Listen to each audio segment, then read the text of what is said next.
Hello and welcome to the 15-Minute Book Club. This is the show where me, Matt Bone, and my co-host, Alex Churchill, who's an author and historian herself, give authors 15 whole minutes to convince you to buy their new book. Now, this week, I have bought this book and read it, but Alex, who have we got with us this week? This is brilliant this week. We are going to be talking about a hefty book, but a really good book, and one that has, I got a personal interest in this, given what my uncle does for a living as well. So without any further ado, sir, would you like to introduce yourself? Yes. Hi, I'm Jason Burke. I am a reporter, been a foreign correspondent for the best part of 30 years, and I'm an author. 5 books published, of which the latest is The Revolutionists, the story of the extremists who hijacked the 1970s. Brilliant. I love that cover as well. Cover's great. Yeah. Boom. What's inside it's even better. And we're going to delve into that a little bit more. And just to say, I am going to get Jason onto my other show once I get my notes together for this. And we're going to be talking about one of the incidents that he covers in the book. So if you're wanting more deep dive, check out the aviation show. I've got to plug both of them. Otherwise, what's the point of doing all this? But anyways, Jason, we're about to start your 15 minutes. And like we've said before, you have 15 minutes right at the end. We're going to hit you with a silly review from the internet that you can have right to respond on. And then, of course, if you want to stick around for a little bit extra time, join us on Patreon, where we're going to spend another 15 minutes doing a bit more of a deep dive into the research. So let's do this thing. Jason, your 15 minutes begins now. Okay, so as always, we start with asking you, what was the pitch for your publisher? How did you sell this? The pitch was really straightforward. It was a colourful, character-based narrative history of the first wave of international terrorism in the 1970s. Lots of big characters, big individuals, lots of big events that a lot of people will know about or remember, and the 1970s. You put it all together and it's a pretty good package. And the characters are quite something, because I guess the one who sort of threads all the way through is, of course, Elias Ramirez, Carlos the Jackal. It's interesting how you weave him through, that he sort of pops up from time to time. But who are some of the other probably more influential people that you cover during your look at this period? Well, there are loads of people, and some, I spent months and months researching. Some of whom I met, actually, because a few are still alive and they were happy to meet me and speak to me. Some became quite good friends. Others certainly didn't, because they're pretty odious human beings. But that was one of the great things about the book, was actually being able to talk, as a historian, to the people who were there. Didn't always tell me the truth, but that's what a historian does and a reporter does. I checked everything against other sources. So good characters. I mean, the people I was really interested by, definitely Elias Ramirez Sanchez, Carlos, who I did actually get in touch with and had a weird correspondence with, which we can talk about another time maybe. But the others who I really enjoyed dealing with, either alive or dead, if you like. One man who became a very good friend, who was the leader of the Iranian resistance to the Shah's regime, very topical at the moment. He was a leftist, though, and a lot of people don't know that the main violent resistance or campaign, insurgency, terrorism against the Shah in Iran in the 70s, before the clerics took power with the Ayatollah Khomeini, were leftists. They were Marxists, Leninists, and he spoke to me a lot about what they did, why they did it, how they did it, and he now lives in West London, which was convenient. Other people who I really enjoyed researching, I spent a lot of time in the occupied West Bank among Palestinians there, talking to them about a guy called Ali Hassan Salameh. And Ali Hassan Salameh was a really major, flamboyant figure at the time in the 70s. He was very close to Yasser Arafat, the chairman of the PLO, Palestine Liberation Organization, and he started off conducting terrorist attacks in Europe, mainly non-lethal, property attacks, blowing up oil refineries, stuff like that, organizing other ones. And he then, following Arafat's orders, turned against the violence, or tried to turn it off, at least the long-range violence, still violence against Israel, but he got very involved in diplomatic outreach efforts to European governments and to the CIA, and he became a close friend and definitely not an agent, but had a close relationship with a senior CIA analyst, and that relationship was really interesting. His evolution and his crazy stuff he was up to. He had 2 wives at the same time. One was Miss Universe. He went on honeymoon paid for by the CIA to Hawaii, ended up in Disneyland in Florida. He spoke 3 languages, drove fast cars all around Europe.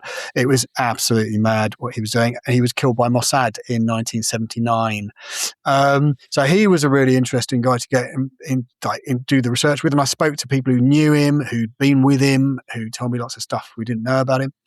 The German leftists I researched were fascinating as well. Very young often. A lot of these people were really young. A lot of them were in their 20s when they were doing this, really horrible, violent stuff. But they did it because, particularly the Germans, they did it because they believed they could change the world. And that was really interesting to get involved with as a moral issue. When is violence justified? When isn't it? In their case, I would say it wasn't justified at all, but they thought it was. They thought they could fight imperialism, colonialism, injustice, neo-Nazism, neo-fascism, all of this, and that's how they chose to do it. And some of them were absolute, really horrible people, particularly Andreas Baader, the leader of the so-called Baader-Meinhof Gang. But Meinhof was really interesting. Radical journalist, very articulate, fiercely intelligent woman who in a split second went underground, went to the dark side, and ended up really awful, sort of tragic fate, committing suicide in prison 4 years after she was arrested in 1972.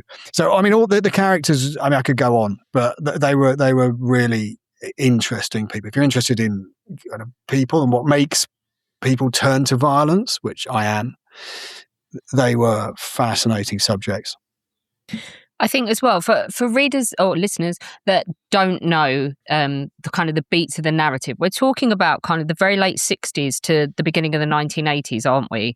And the kind of the story you're conveying is this kind of spate and this sudden kind of fashion, if you like, for hijacking aeroplanes to get your point across, and how this really became the thing to do if you had an axe to grind. Well, it starts in the late 60s with the hijackings, but it ends in the early 80s in Beirut with massive truck bombs demolishing entire US Marines barracks and US embassies, killing hundreds. And one of the things I'm looking at is how you got from one to the other. The latter attacks were mainly religious militants involved, Hezbollah, the group in Lebanon, primarily, but others too.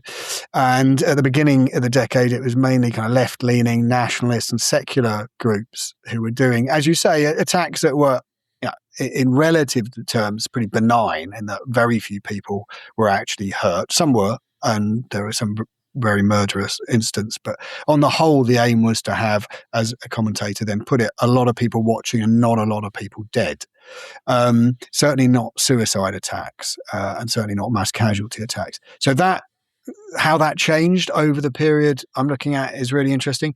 The other thing that I'm looking at is events that go well beyond hijacking. So you have things like the Munich Olympics attack in 1972, which is pretty famous.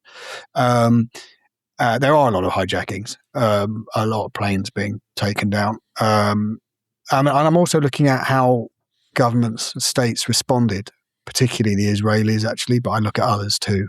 And when they started putting together groups of specialist soldiers or police who could actually assault a plane or a embassy that had been taken over or whatever, and kill the attackers and free the hostages.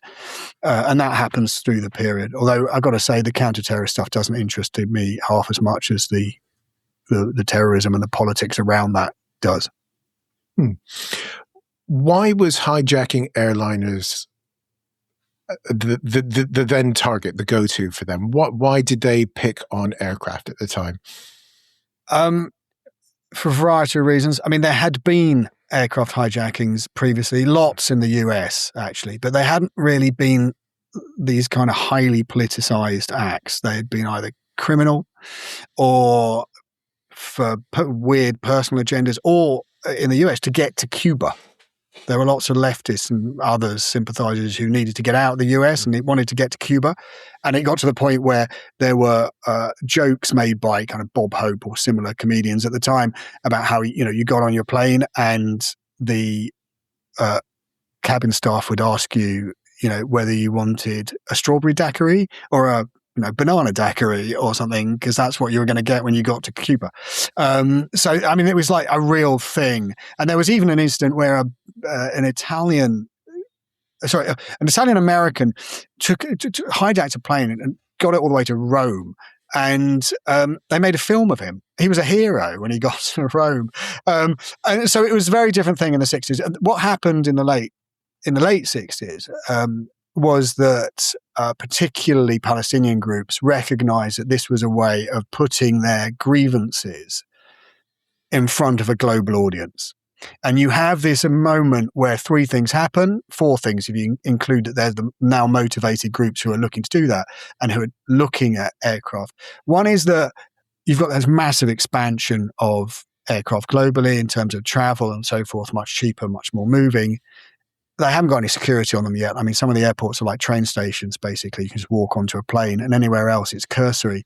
And then also you have governments that just have not worked out that this is an entire new kind of strategic battlefield that they can't see. They just have not understood this yet. So it's kind of open season for 3, 4, 5 years. And then things start getting much more difficult for the hijackers. But until say about 1976, 77, you could still just basically walk onto a plane and take it. And all that would happen, everyone would negotiate.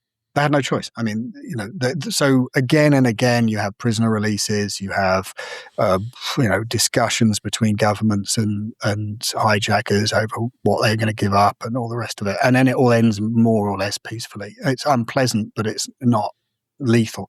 Later, that starts to change. Yeah, because I think if you said Pan Am hijacking, obviously everybody goes Lockerbie, but tell everybody about Grenade Girl in 1969.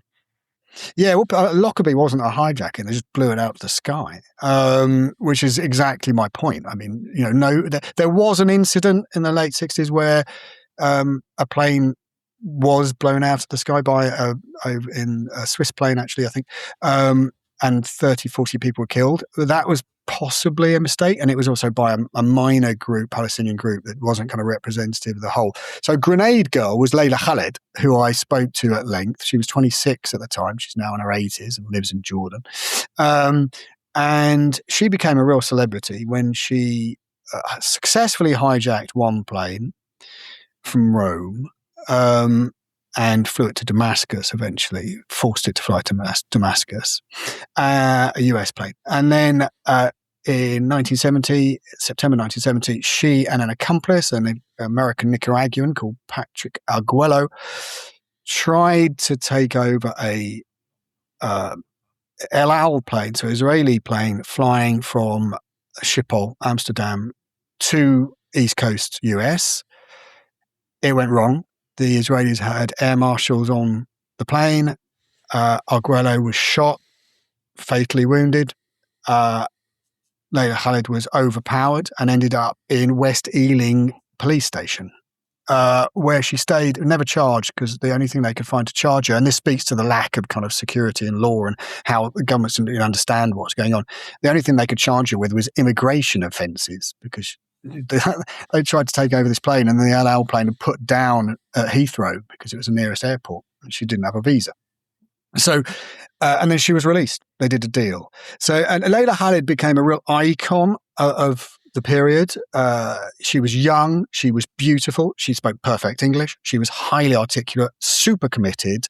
And the group that she was part of, the Popular Front for the Liberation of Palestine, really pushed her as a celebrity and got cameras to her and photographers to her, cameramen to her, and she had an instinctive talent for it. It sort of carefully curated her image, wearing a Palestinian keffiyeh just over her head, a little bit conservative, but still very engaged, with her AK and a ring that she'd made out of a grenade pull and a bullet.